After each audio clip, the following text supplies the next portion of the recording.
Hi, I'm Callum from Tyne Valley Motorhomes, and this is the handover of the Swift Seacher 674. So as we start, we'll walk around on the driver's side of the vehicle first. The first point you get to is your mains connection point. So this is where you hook the vehicle up with the hooker blade if you are on a site or you are charging it at home. So you get your hooker blade, lift the collar to expose the connection, and then just slide it on here. Always connect the motorhome first, then the power source, and obviously do it in reverse when unhooking the vehicle, as we wouldn't want to expose you to a live lead walking around with it. Exhaust the vehicle. Freshwater intake. So with the keys, you get one key that obviously does the fuel filler and starts the engine and does the central locking, and then you get the habitation key. So using the habitation key, you've got a lockable freshwater flap. Take it out, go and buy yourself a hose pipe and some hose pipe connections, as it's mainly just a brass tap on site. Put your hose pipe in here and fill it until it overflows, or until you know you've got enough water, which you can see on the main Swift control panel above the habitation door. Should you not be able to get the hose pipe to the vehicle, and you can bring it in a container, an aqua roll or a bucket, there's this point here which is a 12-volt pump point. So you get a wheel submersible pump, that's the power here. You'd put the other end into the freshwater tank and then pump the water from the container into the main freshwater tank. Cassette toilet. So to use the cassette toilet, you want to ensure that the blade, which is the grey lever on the bottom bowl of the toilet, is in the closed position. Should it be in the open position, the cassette won't come out the vehicle. Lift the handle and slide, and then you've got some wheels, so you can take it to your waste disposal point, which is normally beside your toilet block, your shower block on site. And then empty, you remove the cap. Press the orange button at the back when tipping out, and it'll all drain the contents out. There's normally a tap there, so you put some water in, you give it a rinse, and you drain out again. Then, for if you're using the chemical, the green or the blue, 120ml this cap is, and it's a measuring stick, so you can measure your chemical out, pop it in here, and it's good to go back into the vehicle. If you are using the tablet form, you put the cassette in completely dry, open the blade, flush about a pint of water into the cassette, followed by a tablet in the cellophane sachet, which will break down into the liquid. Just the tablets are easier to carry than the liquids, as they don't take as much space in the vehicle. Wastewater point, so this is any water you've used, so shower water, hand basin water and dishes water, or anything you've drained down a plug hole. It'll go into a wastewater holding tank. You'd simply drive over the motorhome service bay on the way out of your site and just open the tap. You also want to ensure that this is drained in the winter when not using the vehicle, as you wouldn't want the water to freeze in the tank and split the tank and the pipes, as it'll be a very costly repair. And you would do the same for the fresh water, which I'll show you where that is. Got an external shower point here, so in the vehicle there's a hose. One end connects in here, the other end is a trigger gun on, and it's a cold water feed shower only. So you've got to have the pump on the main panel, which I'll show you from inside, and you'll be able to hose the kids off, the dogs, the bikes, the boots. You've got your two fridge vents, and then you've got your flue for your boiler, so make sure this is obstruction free, and this indicates where the boiler is located on the vehicle, so it's in the back corner of the lounge. High level brake light, reverse camera, parking sensors along the bottom. And then you do have your bike rack. So your bike rack is a 4 bike rack, so you would pull it down, you put your bikes on here. These are the chocks for the wheels, which move along the rails, so you would just push them along, put the wheel through there, and then these through the spokes to tie the wheel down to the rail, and then you would put these through your crossbars. And then what I would advise is that you put some sort of bike lock round the bikes and tie them to the bike rack in case you leave the motorhome unattended.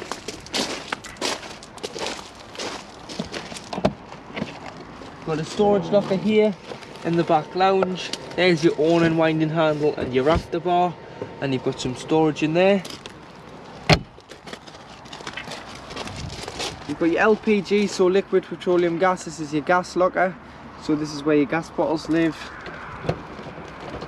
And in here you can fit two 6 kilogram propane bottles. You'd strap the bottle in with the connector here, so this is just a tie back to keep the bottle safe when travelling. This would go around the neck of the bottle and then you would tie it in. And then you've got a pigtail here. So with the pigtail, with gas, it's a left hand thread, so opposite thread, so you'd left hand thread it until you think it's hand tight, and then what you would do is you would need an adjustable wrench or gas spanner to nip it up that little bit more so that it is safe for the gas to flow through the pipe. And then once you've turned the bottle on, press the green button. This is a crash valve and it'll allow the gas into the vehicle. There is also one here as well, should you be struggling to get gas through. This is a crash valve on the regulator. And then if you wanted to turn over the bottle, so if you do want to get another one, you can fit one here. And then there's a duo C, so you can turn from this bottle to that bottle if you were carrying two.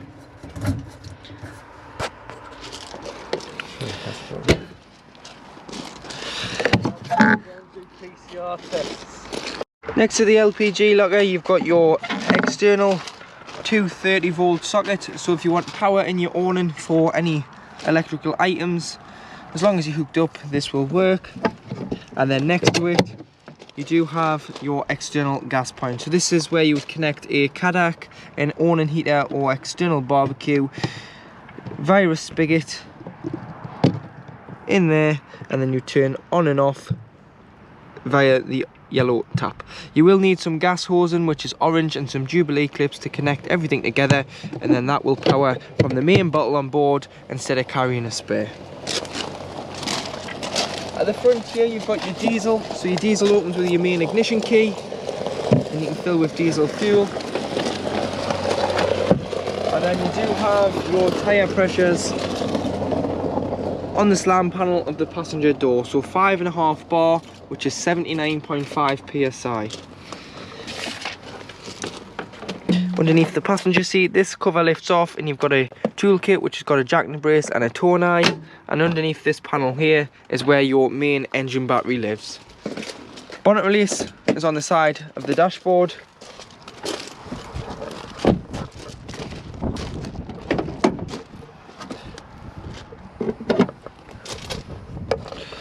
So in here you've got your screen wash. This cover lifts off and it's got your power steering fluid and your radiator coolant, your brake fluid, engine oil and dipstick, your paint code, and then of course you've got your negative for giving or receiving a jump start. And lifting this cover up behind the headlight, you've got your positive. You may need a key or a screwdriver if this is shut to lift it up. And then you do have your weight plate. And of course this will all be cleaned as part of the valet, as we're doing it prior to it getting prepped. Above the habitation door you've got your two switches first for your fresh and waste water outlet. So in the winter it's very important that you drain these off. So to do so you just press the electric switches down and it'll drain. You'll hear the motor kick in and they'll drain off the waste and the fresh water. Obviously if this didn't work for any reason and it failed, I've shown you outside how to do it manually by using the white button on the top of the box, the blue box. Now coming on to your main control panel. So first of all you've got your master switch, which is this switch here. This will either turn on mains electric or 12 volt depending if you're hooked up. If you are hooked up you'll get the little electricity sign at the top which you'll be able to see. So if you press that button it'll turn the panel on and turn the power on. Then on this side you've got your water pump, so make sure you've got enough water, which you can see your fresh water reading this side and your waste this side. Turning the pump on will pressurise the exterior shower, the internal shower, the taps, the toilet and the kitchen sink. Otherwise you'll just get whatever's left in the lines. You've got your lights, and you've got your on and light at the top. Using the arrows you can scroll through, so you've got your Sergeant EC620, which is the control panel. Your leisure battery is charging, as it says leisure charging. Your vehicle battery is in good condition. Your solar panel is bringing in this much of voltage, 0.0, because you're hooked up. It'll work when not hooked up, as the hookup takes priority, as it's the bigger current coming into the vehicle. You've got 14.3 volts in your leisure battery. 1.7 amp is currently being used off your leisure battery. You've got your internal temperature of 21.1 degrees. 14.3 on your vehicle battery. And then you've got your various other settings. This is all explained in the control panel handbook, but we'll keep it nice and simple. So on, off, scrolls through everything, pump, lights, outside light.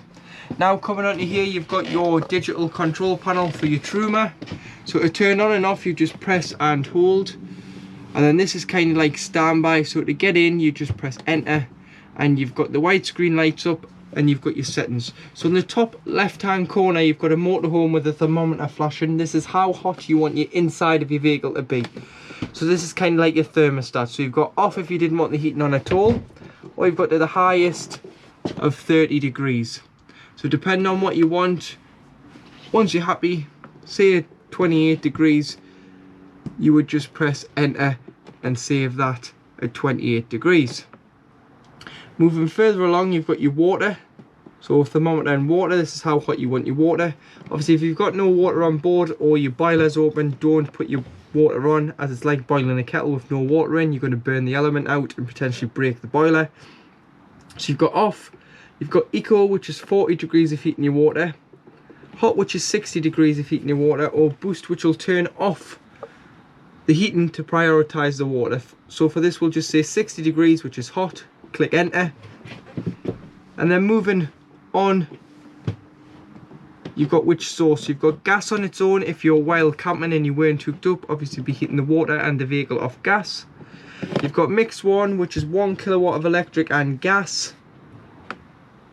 You've got mixture 2, which is 2 kilowatts of electric and gas. So this is the biggest source available. So if you are desperate for hot water or heating in the winter months, use mix 2.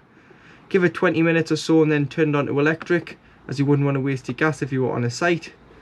And then you've got electric on 1 kilowatt, which you need to use on smaller CL sites or abroad, or electric on 2 kilowatts, which you can use on most sites throughout the UK. So for this we'll just say electric on 2. Top right hand corner, you've got the fan, so you can have it on eco or high. Eco takes a smaller feed of 12 volt and is a lot quieter, so if you're wanting to sleep with the heating on, use it on eco. High obviously boosts the heating around the vehicle, so it's a louder fan designed to use the fan speeds at a higher voltage to get the vehicle up to temperature. So for this we'll just say eco. And then in the bottom left you've got a timer, so you can time it to come on and off. You've got the clock display panel, so the time on the clock display panel. And you've got the settings there, so if you get a warning triangle in the middle, what you can do is you can go to the spanner setting, which is in the bottom right. Click reset, comes up preset, click again and it will reboot this panel. So you'd have to go in and set everything up again as it's rebooted the panel. In the kitchen area, you've got 3 gas burner hob,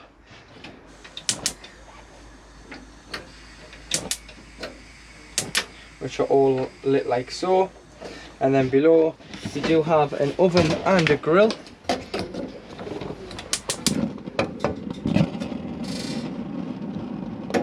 So there you have your grill. You have to keep it held in until the thermocouple gets warm and then you can release. And below you have your oven. You may want to remove your oven shelf and grill pan when travelling, as this can be the main cause of rattling. And then underneath you do have a storage drawer and some storage underneath for your pots and your pans, and above 800 watt mains 240 volt microwave, so it'll only work when you're hooked up. With the hob, allow the hob to cool down before you put the glass lid down, otherwise there is a chance you could shatter the glass.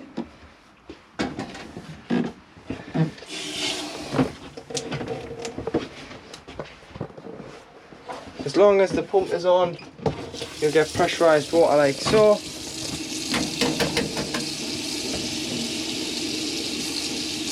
And that's on your hot, and that water's very warm now as the boiler has been on. Steam. And you can see the steam coming off it. You've got two 240 volt sockets there.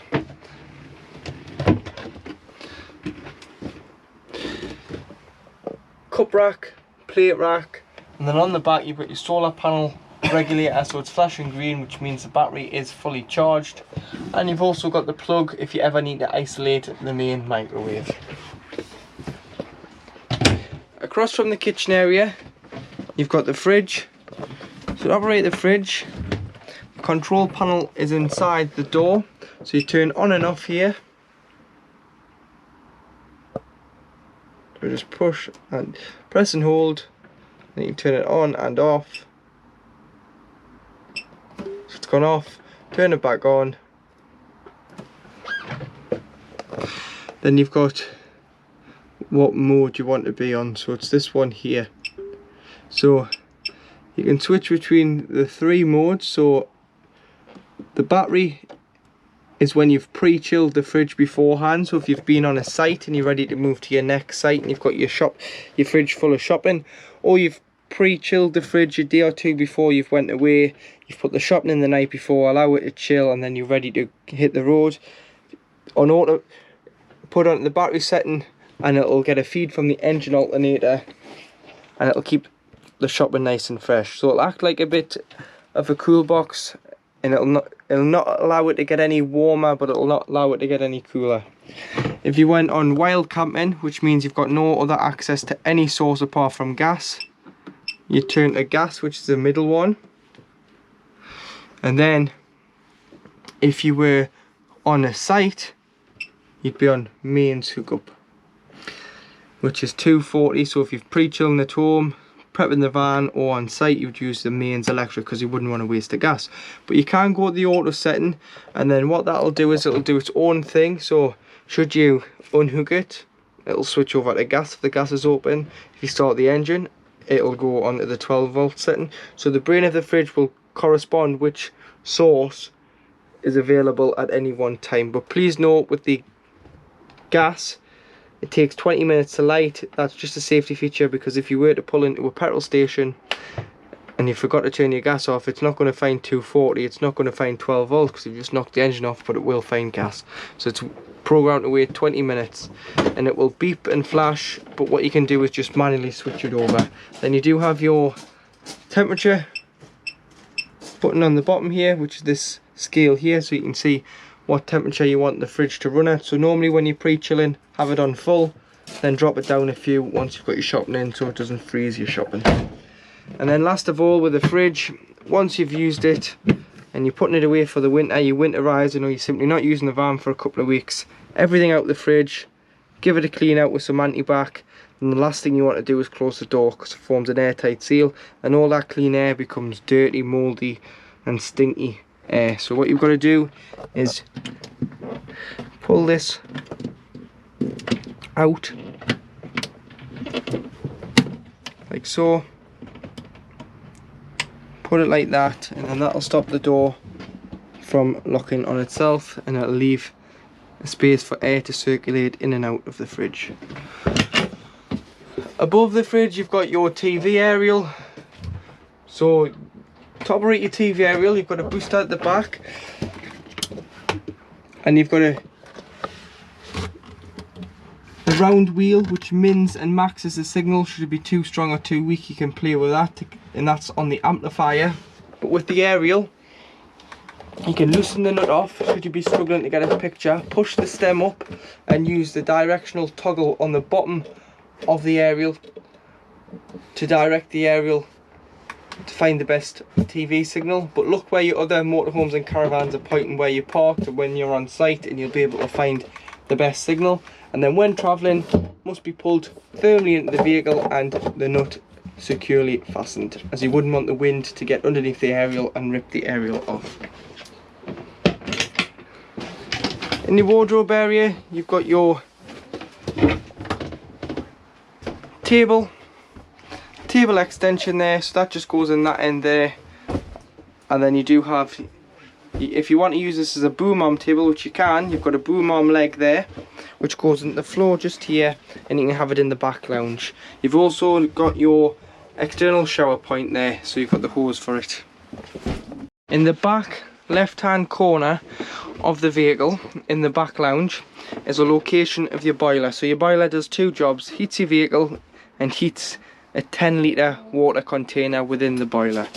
So in the winter, it's very important that you drain all water out of the vehicle. So that's the boiler, the fresh water, which you do from above the door, the wastewater, which you do from outside, and then of course you'd leave all your taps open to stop any airlock and remove your shower head from your shower hose. But to drain this one down, there's a little yellow toggle on the end of a blue pipe just down here on the right hand side, so just this here. And what you need to do is you need to lift it up, stand it up in the up position, so it goes from lying down to standing up. Leave it stood up during the time you've got the vehicle in storage. That'll allow the 10 litres of water to drain out underneath the chassis, so it's just a pipe, it'll start dribbling out.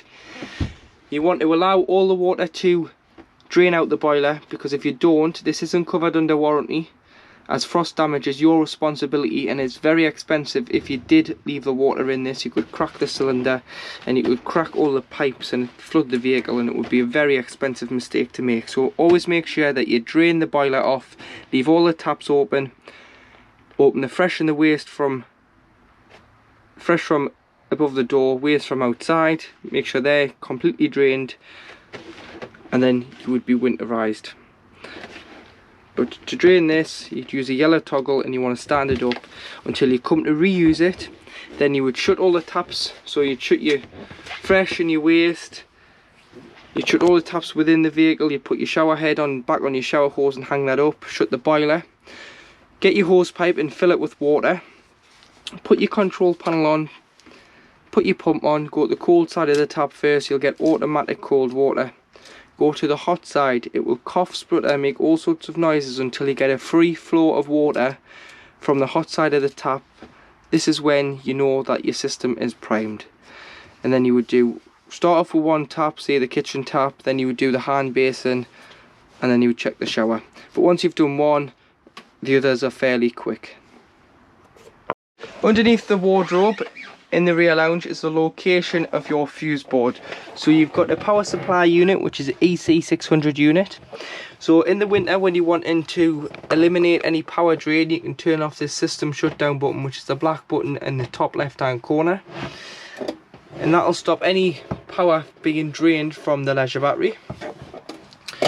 And then in here you've got all your 12 volt fuses, which are all listed at the back there, what fuse does what. So it would be a good idea to carry some spare blade fuses with you somewhere in the vehicle, so if one does blow a fuse, you can just replenish the fuse and fix your problem. And then this side, you've got your RCD and you've got your MCBs on mains 240 volt electric. So if a kettle or a hairdryer blows the vehicle out, or the microwave, you can try here before you try your main site. So to make the back bed out of the rear U-shaped lounge, there's a turnbuckle here, so if you just turn that, you'll then be able to slide this latch system out, slide it all the way, and what will happen is it'll hit two grommets here. Then what you've got to do is just lift the board over it and keep pulling the lats out until you can wedge it in on the other side. This is when you know that the board is secure, so it's not going to move when you make the bed. And then all you need to do is use the backrests upside down into the space, and then you would just use this backrest here as well, the middle one,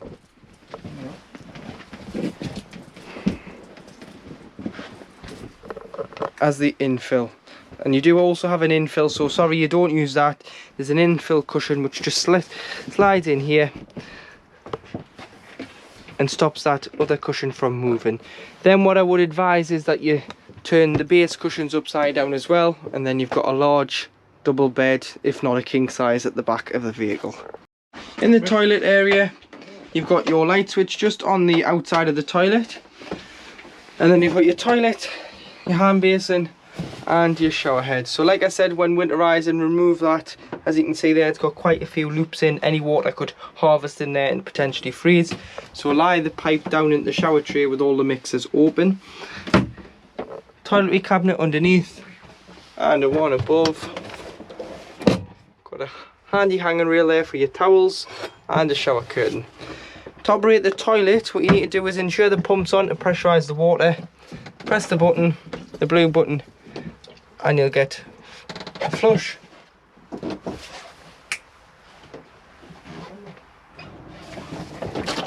You've got a pressurized flush. Always flush the toilet first to lubricate the seal on the blade, and then to open the blade, it's this grey lever, so slide it to the right. Then use the toilet, flush after use, and just slide that back to the left. Otherwise, if this was to be left open, the cassette wouldn't come out, so you need to slide it to the left. If you do have the pink liquid, if you buy in the liquids and you buy the pink and the blue together, obviously the flush on this is from the fresh water tank, so you don't need the pink to go in anywhere. It's not like the old style caravans where caravans have got a separate header tank. What you can do is, if you get an empty spray bottle, dilute it and spray it into the bowl and then flush, it'll do the same job. It'll go into the cassette and you can decart that off. But just because the motorhomes are slightly different to the caravans. And then on the back, you've got a diagram of a cassette. When you get a couple of red lights underneath there, it indicates the cassette is full and needs to be emptied. Above, you've got a skylight, so you can open it whichever way, so you can open it at the back or you can open the two sides together, so it tilts depending on which way the wind is blowing. Once you've had a shower, you can make sure that that is venting, so you can ventilate the toilet area, stop the steam and the dampness. Above the front lounge, you do have a double bed, so if you press the button in, push it up, press the button in and pull it down, you've got another double bed. So the ladder clips on here. You'd sleep with your heads at that end and your feet at the shorter end. And then if you were putting children up there, you do have nets on both sides which just clip onto the attachments, the black attachments in the corners. So you've got like a buckle in the corner which you'd attach it to.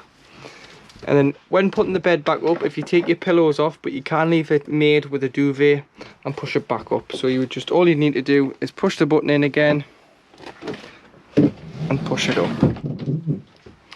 Underneath, of course, you do have your two travelling seats. So this is when it's made up. This section just lifts out, so you'd lift the cushions out, and then all you need to do is, it's a hinged board which comes in here. You would just flip the board over. So the hinge board, you just lift the base cushion up again, or remove it, sorry.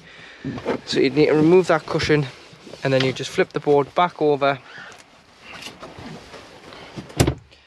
for when you're travelling, and then you would rebuild it with the base cushion.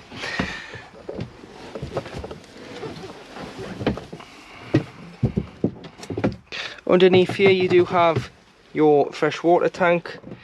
So you can gain access should you wish, but you can just empty it via the switch above the door. So you don't really need to be in here, but this is where your fresh water tank is. And then you've got the same, so you can put the boom arm table at the front as well if you wish, with the leg and the tabletop which is in the wardrobe. So to make the bed underneath out of the dinette, What you need to do is, there's two boards there, like I've said before, that flip over, so flip them both over. There's a shorter one, and then you pull this out by pressing the button in, pull it out, then get the table out of the wardrobe, fold the leg out, and then that will stand in here. And there's two little rails on the end of the wood where the table would sit, and then you'll use the infill cushions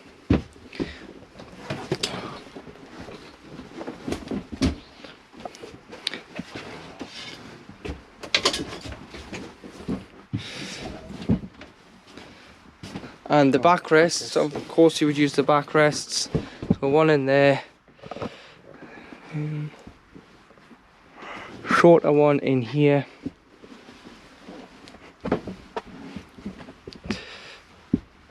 that, and then you'd pull your base cushions forward slightly to form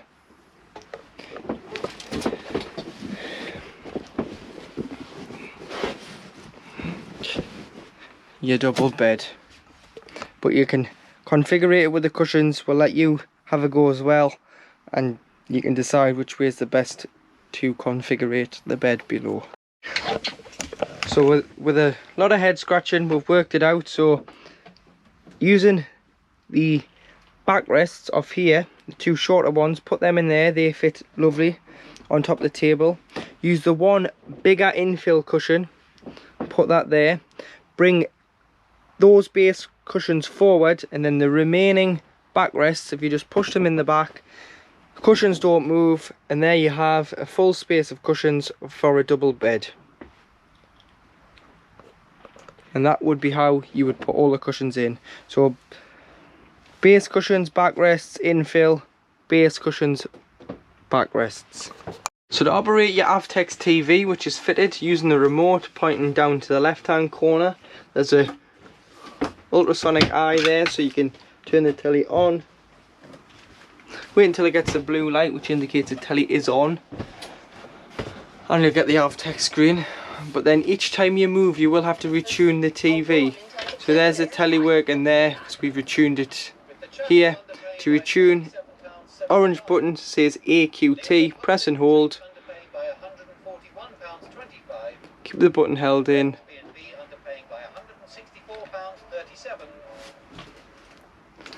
It'll come up which country you're in, just press OK, and it'll start and do in auto tune and find as many channels as it can. If you can't find a channel, you can press source, which is this button here, and there is a DVD in there. And then when travelling, always make sure the bracket is pinned back by the pin there, so it just holds it in case you do have to sharp brake. The telly's not going to come shooting off. And then you'd lift that up to release the TV, and then you'll be able to move the telly to the front, to the back, and position it to however you like.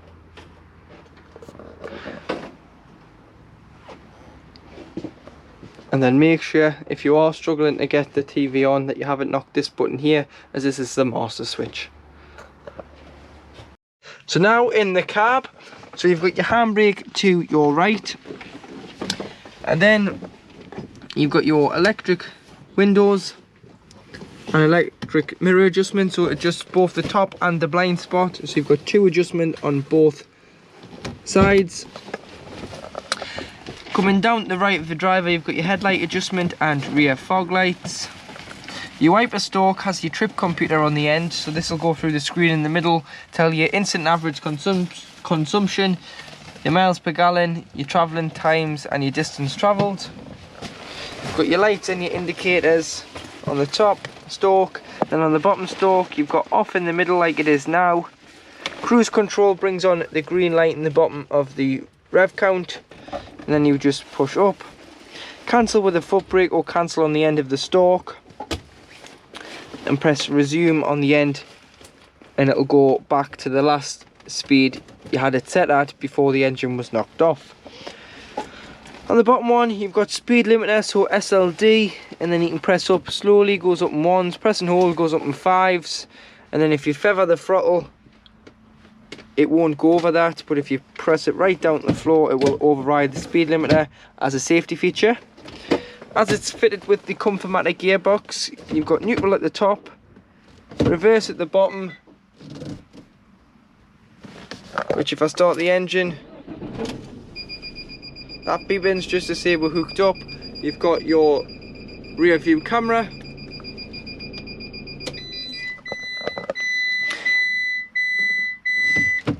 and then if you go to the right, so if you go from neutral to the right, it'll go into automatic and it'll come up here, auto 1. You click again, it goes into manual and you go up and down, but just leave it in auto. You can either park it in gear or with the handbrake on, or park it in neutral with the handbrake on. It's up to you. ASR off is another word for turn your traction control off. You've got your hazards. This locks the doors, including the habitation door, so it locks all 3. Heated mirrors, USB and 12 volt for charging, USB and auxiliary for the radio, and then you've got your temperature on the outside ring, fan speed on the in. Must be on at least fan speed 1 or more for the aircon to work, which is this button here. Then you've got your distribution on the outside ring on this side on the right, and whether you're bringing fresh air in or recirculating air on the bottom. Head unit, so it's FM, AM and DAB. You'd press 1 to 6 to save your favourite channels. Media doesn't take a CD, so it would either be Bluetooth audio, USB or auxiliary. And then to connect your phone, you would press phone, pair a phone, add a phone, and you want to find Uconnect on your device. Make sure the pins match, press pair. Then you want to allow your contacts to be saved, and this will download all your contacts into your phone book. Volume on and off, and then the driver's side window and passenger side, you've got your silver screens which just press onto these press studs, and then the windscreen, you just pinch, slide these out, and it's just on a magnetic strip in the middle, and they'll meet in the middle, and that would be how you'd black the carb out on an evening.